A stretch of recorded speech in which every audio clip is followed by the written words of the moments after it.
Okay, sequence of lean implementation. I'm just going to go through some. These are some things that I have seen that I kind of feel strongly about. Not strongly, semi-strongly, and they may be right or wrong, but I'm just going to give you my view of it from what I've seen. And you know, I've worked with a lot of different companies, and I've worked for a couple of companies, and it's just my sense of how would you approach it. You're not going to have to do that likely for a few years, but at some point maybe you'll get involved with how you'll go about this.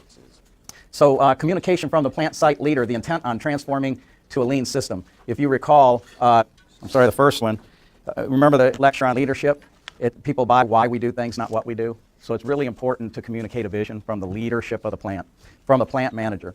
And if that doesn't happen, if he delegates that or she delegates that to somebody at a mid-level, it can't work by definition, as far as I'm concerned. Just can't work. Train all members of the organization on lean principles. Design and implement a continuous improvement system. Now, the reason I want to talk about that, you remember we talked quite a bit about a continuous improvement system. There is no need for lean implementation to do this. And it really converts the culture toward thinking we have say and we have authority and we have the ability to get things that we need and we can participate. You can do this immediately in an organization because every organization and everybody with every job has multitudes of things that they can do to improve. The problem is they don't know that they're allowed to do it. No one listens to them, and they have no voice. So what better way to start evolving the entire workforce towards lean than to put a system out there that invites their ideas to solve problems. All processes have opportunity. So if I walked up to you and you're working a job in a plant and I said to you, and I like to say this to people when I walk in a plant, if they say, yeah, we do continuous improvement, or they don't do continuous improvement, I'll walk up to the employee and say, your job that you're doing, your job is perfect in every way and there's nothing you need. And if you had any ability to think or change it in any way, you wouldn't have any ideas because it's so well done. And typically, if I ask that question, people laugh. They don't even respond. They don't go, well, no, there's possibly things. I think there's ways that we can improve. They certainly don't say, oh, yeah, everything's perfect. But they typically, when you ask the question that way, people just laugh because it's such a ridiculous question. So what that means is you give them a way to get those small things that they need, and you start converting the workforce towards thinking that they're problem solvers. So in my opinion, this is one of the first things you can do. Value stream, map all product families. Remember what we talked about, that we would like to know what is the lead time on all our products. Most organizations have no idea what their lead time is. They don't even know what lead time means. Heck, we had to argue in here quite a bit about what lead time means, right? It's not a common thing for people to understand. So right up front, it's pretty important to do this. We did it at a company not to be named that I work with. And if I remember correctly, the processing time, now imagine the shock if you work in this company and you have no idea what lead time means. Their processing time was 810 seconds. Their lead time was 45 days. So when you go through that analysis, they immediately, the whole organization, they're like, what are you talking about? This is insane. How could our lead time be 45 days? And then when you explain to them how lead time's calculated, and even more importantly, when you explain to them, it's how Taiichi Ohno and all lean organizations measure themselves, so it is a standard for lean, then they may go, wow, what's that mean to us? You know, so now you at least have them thinking that they've got a serious problem relative to being lean. And they've got a system deployed that they're beginning to evolve people toward a culture of problem solving. So establish your current state, lead times, and then engage the organization in Hashin planning. Remember Hashin planning? Again, the why, right? It's the vision of the company. That's where we develop the vision. Who do we want to be in 5 years? Why are we even here? What is our purpose? It's back to that why thing again. So you're establishing the why for the organization, and then you're communicating that to everyone. Here's the why. Again, back to the leadership lecture. People buy why we do things, not what we do. And this one I think is important. This is a hard sell because when you tell the company that their lead time's 45 days and their processing time's 810 seconds, they don't even know how to process that. When you tell them this should be a primary metric for the entire organization so that it deploys everyone towards lead time reduction, not there yet. You haven't implemented a lean system quite yet, but everybody understands our purpose in living here is to take this 45 days down.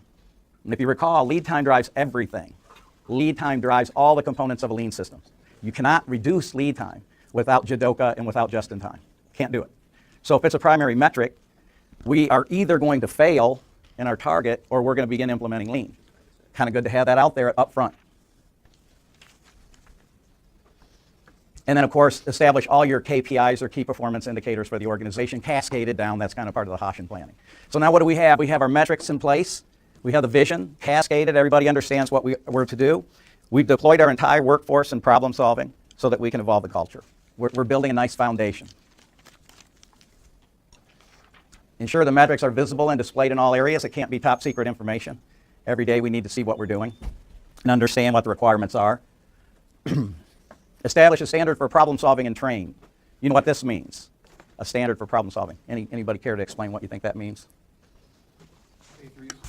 Very good.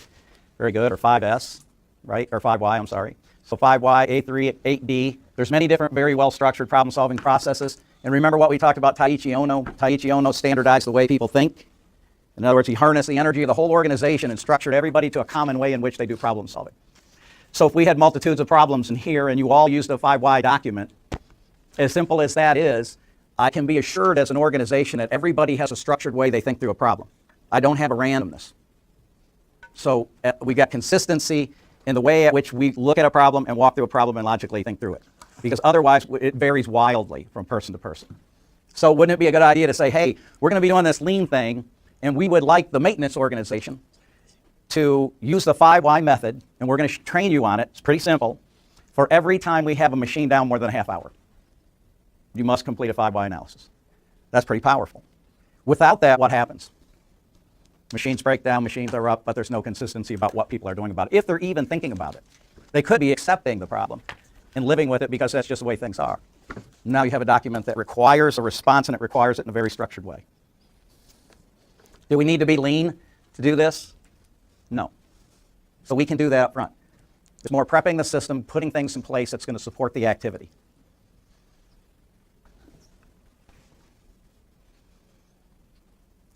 Assess the preventive maintenance system. Most manufacturers are weak on the preventive maintenance method. I've seen this quite often. You can walk into it. You've seen it as well. You can walk into a tier 1 international global company, auto supplier, and it's remarkable of how it's missing basic fundamental systems. So I'm not even talking about predictive. I'm not talking about vibration analysis and thermography and trying to understand what could be happening. I'm just saying make sure you got the blocking and tackling fundamentals in place, because most organizations absolutely don't have this in place. And remember the formula, tack time minus allowance, right? Remember allowance, to me, allowance means OEE. OEE is a large part of this PM problem. So if you're really going to reduce the overspeed, ultimately one of the key factors is our equipment systems must be highly reliable. And if you want highly reliable equipment systems, you better have a very good system in place to drive improvement. Do we need lean to have a good PM system? No. So put a PM system in place, evaluate it. And this is really key. We went through this in Mobile with Teledyne. Scrutinize PM requirements by asset. You may have 20, 30, 40 key monument assets in the shop. When you look into them, you might find that the PMs are garbage. It may very well be that they're way overspecified. It may well be they're underspecified. And a lot of times an OEM will say, do these 10,000 things so that we don't have to cover warranty. And then somebody foolishly puts all 10,000 in the PM schedule. They can't be done, so therefore none of them are done. So we're not putting the key requirements of PM in. And I'm going to give you an example when we did this in Teledyne. I say filter example. We got a guy from Detroit come down, look at this. Of course, he looks and laughs that it's non-existent. So he starts going through every asset in the shop, looking at the PMs, and they're garbage, just full of garbage. He starts cleaning them up one by one. And then he said, Tom, you're going to get a kick out of this. We had these filters. They were called smog. And they were above all of the machines in the machining shop. Great big things. I had no idea what they were. I just saw them up there. And he said, you know all those little units that are above all the machines in all the shops? Smog? I go, yeah. He said, you know none of them work? And I go, no. He said, do you know why they don't work?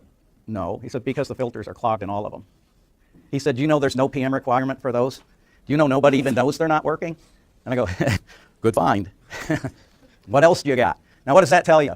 Here's a system to filter the air. That's probably why the shop seemed a little bit foggy when we'd walk through it at times. And this simple system, changing a filter, wasn't being done, which shut them all down. What do you think about the key pieces of equipment that are machining crankshafts? You think those are probably pretty good? This is the organization that we inherited. I'm guessing most of the assets and the requirements around them are garbage. I'm guessing. So this company we're working with now, I see them and they tell me that the big problem they're having is they have a lot of downtime. Lots of downtime. And it was to the point where the person explaining this to me was visibly stressed about this. You know, almost like, I don't know, I'm not sure if this doesn't correct itself, if I'll be here for long.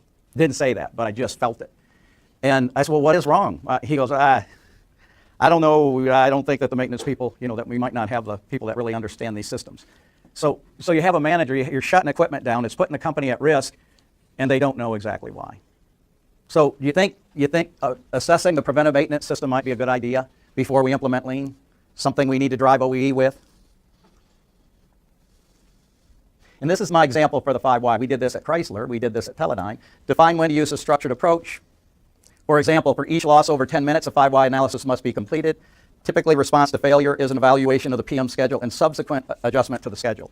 So you go do the 5 why and you look at it. So why did this break down? It broke down because the belt snapped. Why did the belt snap? Belt snapped because it was old.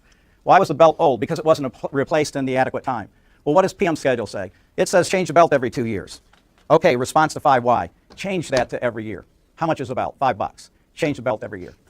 Adjust the PM schedule, put it in the PM schedule, and now we think with this simple adjustment, we probably won't see this failure again. So we go through the system, we purge it, we put the proper PMs in. Now 5 why analysis, we're continually evaluating that system to see if it's giving us what we want, making adjustments to it. Now think of this. We got a system in place now that's going to drive OEE. We got a system in place that's going to improve uptime. We may not do it effectively, but we have a system. Without that, we have nothing. We're victims. Implement a transparent system. Software programs offer dashboards so all can see the compliance level. This is pretty common. We implemented this, not this exact system. Let me see. I'm sorry, before I get there. Measure OEE, mean time to repair, mean time between failures. These are key metrics for a PM system. Make sure they're well done, make sure they're well understood. Make sure there are targets, make sure the maintenance organization has responsibility to improve it. Implement an escalation. Sorry about that. Implement an escalation process for downtime. We did this at Continental also, at Teledyne. So if the machine's down half an hour, I think we had at 15 minutes, contact the first level of escalation. So that'd be a text to a group of people. Hey, group of people who might be able to help us. Asset A has been down 15 minutes. Okay. Do you need us? No. It's a requirement. It's a standard. We let you know. Oh, okay. Well, we'll come over and take a look. Okay, yeah, we're working on it. We should be good. But I'm following the standard. Half an hour. Second level of escalation. Asset A's been down a half an hour. Everybody knows. Hour and a half, the next level of escalation. 2 hours, president of the company. Asset A's been down 2 hours. Now, there's never a surprise as long as people follow the standard. Equipment system goes down. Everybody that needs to know at every level at a certain point will always be informed as long as the standard's followed. That's very powerful because otherwise an asset might be setting for a day and a half. And then you go talk to the person, what happened? We're running out of parts. Oh, this thing's been down a day and a half. Why? Well, this happened and we ordered a part and Joe doesn't know what he's doing. Well, wouldn't that have been good to know immediately? And everyone in the organization within 2 hours are aware of the situation? And could there have been things that might have been done to assist that person if everyone was fully aware of it? So the escalation process is a standard to ensure everyone's totally informed about a problem that could be impacting the business. Very simple to do. We just simply had the groups on pagers. We could select escalation level 1, hit the button. Everybody knows. No one can say they don't know. Very powerful to keep the place running. And this is what I spoke of, the dashboard. There's many software programs that tell you how you're doing. So what's my OEE, mean time to repair, mean time between failures? How am I doing relative to completing all the PMs? A larger organization, they may have 150 PMs that are required almost daily across the whole organization. Where are we on those? We're 90-some%. Well, what are we missing? 5%. What are the ones we're missing? And why are we missing those? We can drive that compliance to the PM schedule. Now, how confident are you without this that those would just be being adhered to? In the dark, hidden, and nobody's aware. That is not good, that everyone's not fully aware that the key assets are being maintained properly, at least properly as defined at the current time. So now think about all that around PM, because we never talk about PM. We don't talk too much about it, but we talk about it all the time in terms of OEE. We talk about it all the time in terms of loss. We say we have to run cycle time faster than tack rate because we're not capable. So that very thing that is driving most of that inability is preventive maintenance on our systems. So there's a lot of work that can be done, a lot of structured methods that can be done with PM for key equipment that at least we've got a great system in place. So that's an important thing we can do up front. We don't need to be implementing lean to do this. But these things need to be made sure, we need to make sure that they're in place. Assess lean current state, that's overall. So there's ways that we can assess the entire organization and say, here's where we are. By area, by the lean house. How are we doing on Jidoka? How are we doing on Jidoka and Tiger Motors? It's okay. Terrible, right? Right. Not too well. We're trying to do some things, but that's tough. So evaluate all lean systems. 5S. 5S. Graduate team on 5S, raise your hands. Is it a simple thing? Just go clean it up and organize it and sweep it? Not simple? Not simple? No? You learn a lot from what you've been through? Yes, I have. What's your confidence level that organizations will just be organized without it? Not likely, right? Not likely. So why don't we go out and why don't we organize our shops? This is not easy. And if you go to a lot of companies, you'll see they're a mess and you'll wonder, why are they a mess? Why don't they just 5S? They actually, I don't think they know how, and I don't think they have the discipline to do it well. This might be a good place to start because it's very straightforward, yet it's something that's probably most likely not complied with. So why don't we just prove to ourselves that we can standardize and organize the operation? Surely we can do that. Still foundational stuff. Then standardize all things to include management work. What does a supervisor do every day? What's standard? Do we check risky process with layered process audits? Do we have a list, a one-page list that we check off and make sure key things are addressed every day by managers? And of course, we're talking about standardizing operations, standardizing work, detailing everything. If standardization is done well, deviation can be seen in all aspects of the business. With 5S and standardization, you should be able to walk through a shop and see deviation easily. And you can walk into most factories and you'll have no idea what's going on. You won't know what they make, why they make it. You won't understand why they're failing. It'll be a mess. It's disorganized because you don't have these systems in place. So you can't manage. You can't lead. You can't teach the standard because there's one not there. So again, this is foundational lean. Ensure there's a system in place to quickly update standards from the process level. What this is saying is if you're working in your process and you come up with a better way to do your job, remember what I said, you don't change it. You do it the inferior way, but you update the standard. So it should be very seamless for you, the process owner, the person doing the work, to be able to get that standard updated rapidly. So ensuring the methodology for improving and updating the standard is quick and efficient and simple and everybody has the ability to participate in it is key. So if you're an organization and that's a good test, hey, we want to change job B because of this. Change job B. Watch how it happens. And you might find out that there isn't a system there. It's word of mouth. And let's hope the quality engineer sees the merits of my idea, if they have time to even speak to me. Then you realize you really don't have a structure in place to rapidly improve your standards. Get that in place. Yes? I'm not really sure how relevant this is, but in terms of like standardization and 5S, you're talking about creating these systems and implementing this. How do you kind of combine that and bring it together with the emphasis on like having the people working the system being the ones solving the problems and creating things? Because this sounds a little more like you're walking in and saying, we're doing 5S here now. You mean 5S or standardization or both? Well, kind of in a general sense, but you could say for the sake of argument, like you want to, your factory's a mess, you want to implement 5S, something like that. Okay, team structure. Okay. So I've got 10, 12 people, I've got a team leader. Team leader has available time to participate in these activities. They have to jump in on a job if somebody's absent, obviously. But a team leader, and all your employees are trained on these methods and more importantly, the why we do these things, so that they understand in the grand scheme of things why we're all trying to do this. And they're trained specifically on some of these methods. Team leaders may be highly trained on the 5S process. So their responsibility would be in their own particular work group that they work on the 5S activity, I would say. That's a possibility. They need to have time to be able to participate in it. A lot of times in factories you don't have a team structure and people can never work on these things. They're not available to do it. That's one of the reasons the team structure is so critically important, because if people are going to participate in converting their workspace and highly standardizing their operations, they need to have the available time to do it. And so that's the best way to do that. Team leaders, I think, and well-trained and supported. The support part, remember the continuous improvement board. Team leader says we need labeling. We need something to do the labeling with. We can't label our equipment, therefore we can't 5S our area. Assigned responsibility to so-and-so by this date. Now they have a way to get what they need to do the work that they want to do, that they understand because they were trained. And then and another point around this is if one of the training aspects of this, you may pilot an area and say, we're going to take this department and we're going to do this very, very well. Then we're going to bring other team leaders from other areas and train them on 5S and show them what we've done so that they're aware. So they're aware and they understand it, and now they have access to the resource through the problem-solving continuous improvement system. But it's a good question. It's not easy. It's a good question. Drive the Jidoka pillar. Now that's I'm not even going to get into that one, right? Because that's all the things we talked about. How do we create process that can't fail in station? So we're looking at like 3D fixtures to control cell 1, and we're trying to get a better 3D printer. I think we can do that. 3D control fixtures in cell 1. So while you're building in cell 1, you cannot make a mistake because a block can't go but anywhere but one place. And so you have these 3D fixtures printed that are customized to all 5 stations. I'm error-proof. Then when it goes to cell 2, we have little Raspberry Pi cameras that are inspecting to make sure all the blocks are correct. So that's mistake proof, but it's still Jidoka. I might make a mistake, but I know it in station, I can fix it. And then when we go to cell 3, we may just have andon. Pull the cord if you see it, but we know people don't see defects, right? So we have a robot at the end with a camera fixed to it that's doing an inspection before we deliver it. But now I don't have Jidoka, but I have control within the cell. So I've implemented other things besides train real hard and be real careful, right? How does that work for everyone?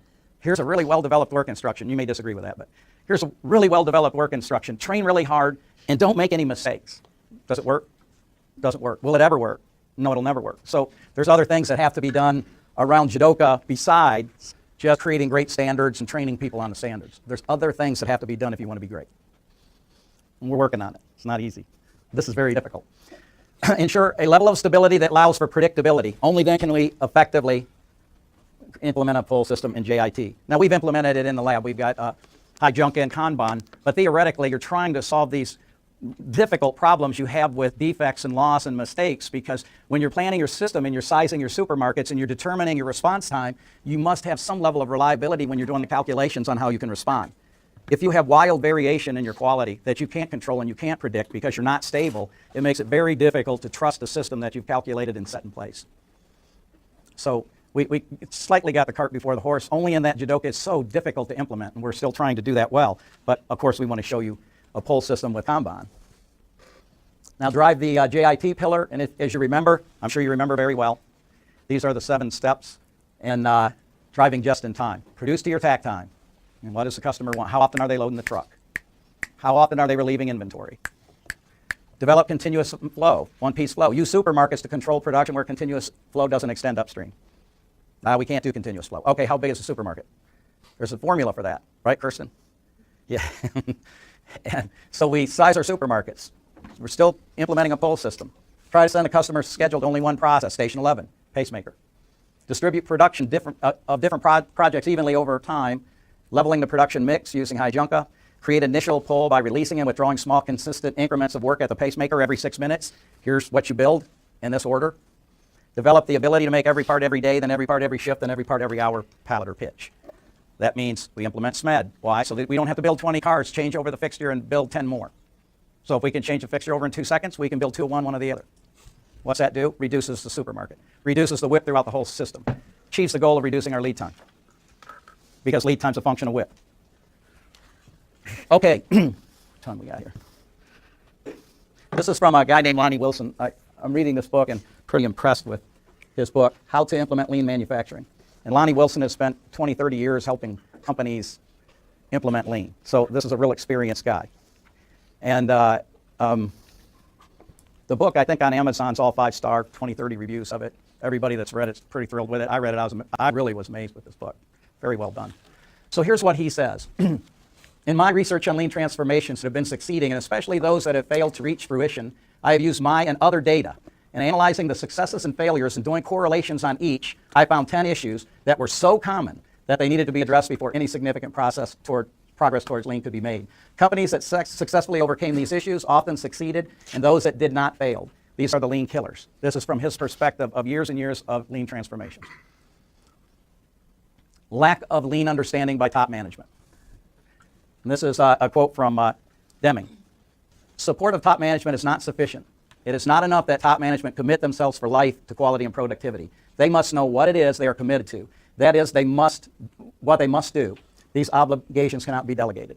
And this is extremely common. Plant manager has, Larry, you do the lean stuff. Fail with certainty every time. It'll always fail. Can't be successful. Because you're implementing a complete new operating system that needs support, that needs financing of the entire organization. You can't have a plant leader not be aware of what this is. Have no management guidance team. In other words, maybe you have a steering committee that really helps support the initiative as you're going forward, so that people can get together and talk about the issues that they're having and why the company's having trouble with implementation, and they're trying to solve that problem. Insufficient leadership at many levels. Look at the word he's using, leadership. What's that mean? We all know now, because we talked about leadership, so we know what that means. Got leadership, you have a chance. Weak or missing leadership, you're doomed. People can't do this. They need leadership for this to happen at all levels. Must communicate the why. People don't buy what we do, they buy why we do it. Lack of customer focus. Proper Hoshin planning helps accomplish this. Remember, we're talking about our vision. Who do we want to be in 5 years? Focus on the customer, and then cascade it down through the organization. Make lean a workforce reduction mechanism. He's saying don't do this. In other words, if people start implementing lean and then people lose their jobs because of the implementation, I guess organizations do that when they really don't believe that people are a critical part of it. But if you're really counting on the vast organization top to bottom to really implement solutions, you don't want to alienate them by having them work hard to get rid of their own jobs. So you should create a policy statement that no workforce reduction will result from lean implementation. Otherwise, there will be great resistance to change from the very people that understand the details of the process. Anybody see a problem with that or a concern about that? I thought somebody would say yes.